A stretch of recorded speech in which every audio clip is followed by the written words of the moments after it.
You're not failing at your goals because you lack motivation or talent. It's because you have too many. What if one keystone goal could change everything about who you become?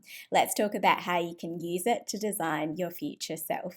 Grab your cup of tea and let's dive into it.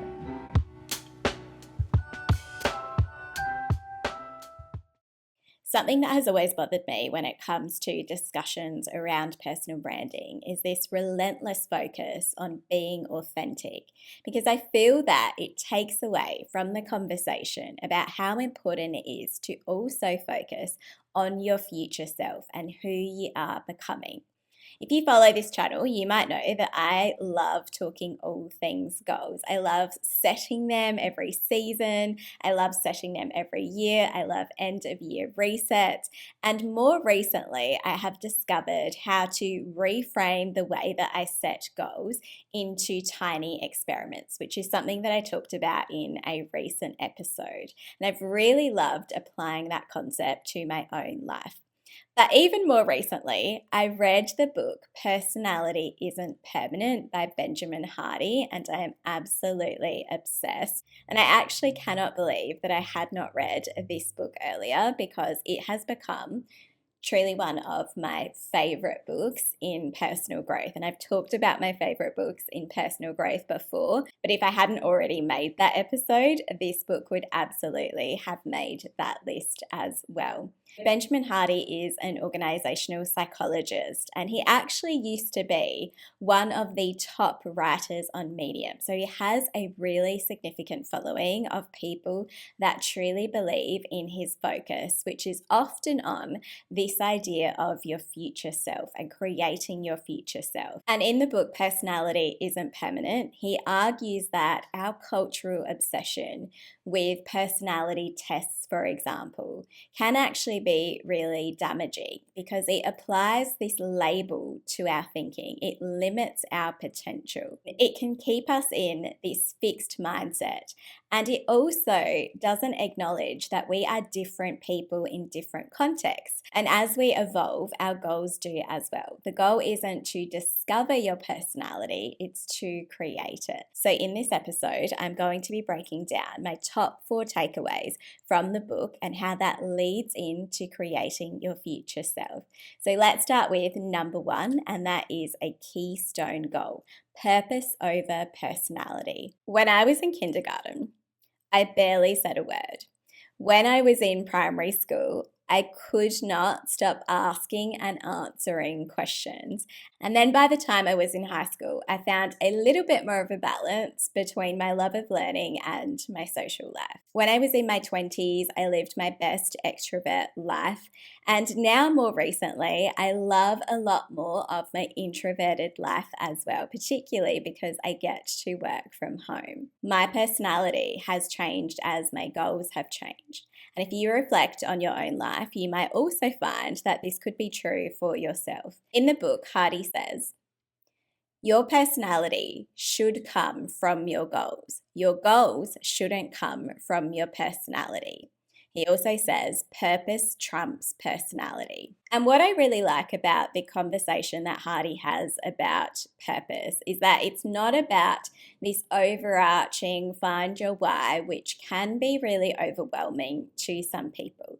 It's simply about having one keystone goal and then using that keystone goal to help to guide all of your other behaviors. And this idea of a keystone goal actually evolved from the idea of having a keystone habit, which came from the book The Power of Habit. And the idea of a keystone habit came from the idea of a keystone species. And a keystone species is a species that has a disproportionate effect on an ecosystem. And so the same applies when it comes to a keystone habit or a keystone goal. It is that one goal that is going to have a disproportionate effect on everything else.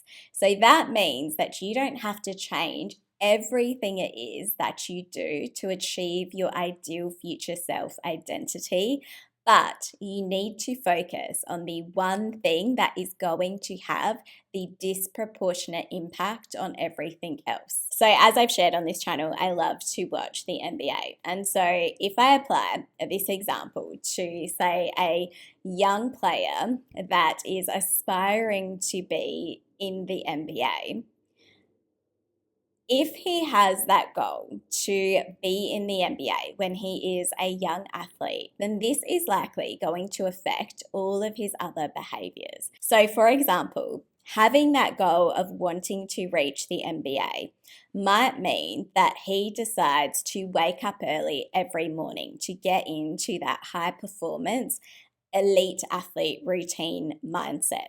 He might also train in the mornings and in the evenings as well. He might ensure that he makes really healthy nutritional choices. He might be really careful about what his sleep routine is. He might make sure that he avoids things like alcohol. Maybe having that goal means that he also works out daily.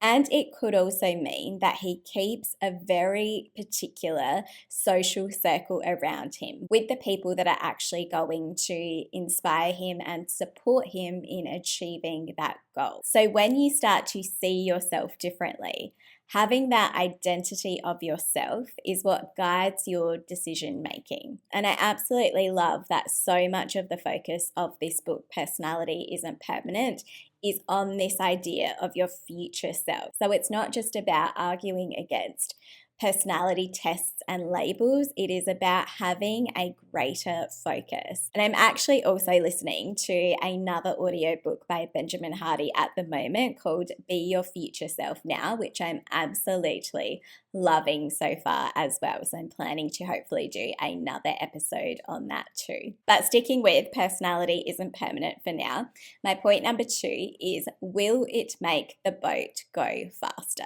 So what do I mean by that?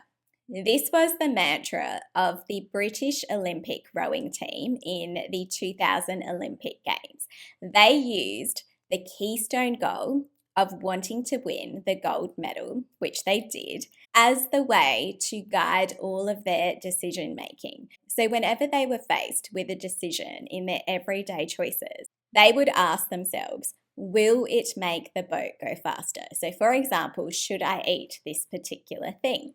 They would ask themselves, will it make the boat go faster? And then you're obviously making choices that are either going to be for that or potentially against that. So, when you're thinking of your own Keystone goal, find a way to also reframe that goal into a mantra that is going to help you to guide your decision making, or a question that is going to guide your decision making. My point number 3 is your future self over your past self, and the idea that you should never be a former anything. We are often conditioned to try and forget about the past, to not worry about the future, and to stay in the present moment. But what if you could make the future vision that you have for yourself so compelling that it's something that you want to make a part of your everyday? It becomes more important than your past actions, and also more important than your present as well. This is what elite high performers understand. They are driven by their future identity more than their past or their present. So Hardy highlights that often we are so attached to our past labels, our past roles, or our past mistakes in some cases as well. But instead, as he advocates, we should aim to never be a former anything. And this is something that really resonated with me, because it's something that I've often thought about in my own life as well. I've been fortunate, for example, to work in some of the most exciting marketing and communication jobs in my state, even in some instances in the country, in Australia. And I've been really fortunate to have these really exciting experiences that a lot of people might not have had. I've also had the opportunity to be president of my MBA alumni network. And I worked in fashion for 13 years, and 11 of those years I spent with the iconic label cooker. And to this day, even about 6 years on from me not working there anymore, I still get called a cook-eye girl. So I am really careful to make sure that despite all of these experiences that I have really cherished and that I have really enjoyed, that I am not defined by those experiences, because I need to make sure that my future is more exciting than my past. It's more compelling than my past. Because the more compelling your future is, the less power your past has over you. In the book, Hardy says, who you want to be in the future is more important than who you are now. Your intended future self should direct your current identity and personality far more than your former self does. But how do you just become this future self identity in your everyday present life? That is where environment shapes identity. And that is my point number 4. So you don't simply just become this person who achieves your goals simply because you want it. You are a product of your environment and you fall to your systems and your surroundings. So it's not enough to just set a goal, to stay motivated, and to just rely on your willpower. Because as Hardy highlights, your environment is more important than your willpower. He refers to a popular study that was conducted in the 1970s, and it was with a group of men who were in their 70s and their 80s. And they were, for 5 days, transported into, say, this time warp, which was designed to look and feel like it was 20 years prior. And they were instructed to assume more of that identity that they had during that time, to behave in that way. And what they found was that after just 5 days of being in that environment, they had visible, measurable improvements in their biology. So their environment was shaping who they are. So remember that when you design your environment intentionally, you are shaping who you are. And just one example that Hardy gives of this is to, for example, look into your wardrobe and get rid of everything that does not align with your future self identity. And if you want more tips on how to build the visual identity of your ideal personal brand, then check out my earlier episode that I did on this topic about creating your visual identity, particularly in relation to your personal style. But you also might think about the different domains of your life. So, for example, the physical spaces of your life. How can you, for example, arrange things in your home or in your office to align with your future self identity? Or how can you make sure that you are removing anything that could be a potential distraction to that ideal future self identity? Or how are you bringing in things like tools, equipment, or resources that also align with that identity? So, for example, if you see yourself as being this super fit person, maybe it is making sure that the artifacts that relate to that thing, like your workout gear, for example, is really visible to you. But don't just keep all of your focus on your physical environment. Make sure that you are paying attention to your social environment as well. So, for example, how are you surrounding yourself with people who actually inspire you towards the goal that you have for yourself? How are you also connecting with mentors or people who have already achieved that thing that you are aspiring to?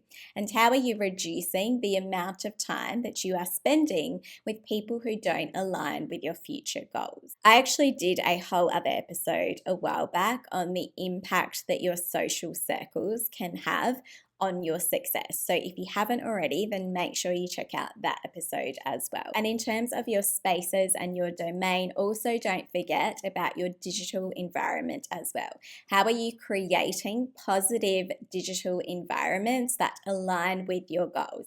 And I recently just did an episode on turning doom scrolling into dream scrolling, where I go into more detail about curating your environment to align with your goals. And when you are designing your environment, also don't forget to pay attention to your time and routines. So, how are you scheduling your calendar, for example, to align with what your future self would also prioritize? This is something that I have heard more and more people talking about recently. They have used this idea that, for example, if your life was a documentary, or if someone was following you around to film a documentary, would your actions be aligned with the actions that your ideal future self would be doing? Do you actually live that way? If someone was to look at your diary, can they actually see that you are the person who would achieve the things that you are aiming for? And also, when you are designing your diary, try and eliminate the things that you want to leave behind and pay more attention to the things that are aligned with who you are becoming. Thanks so much. Subscribe for more like this, and I will see you in the next episode.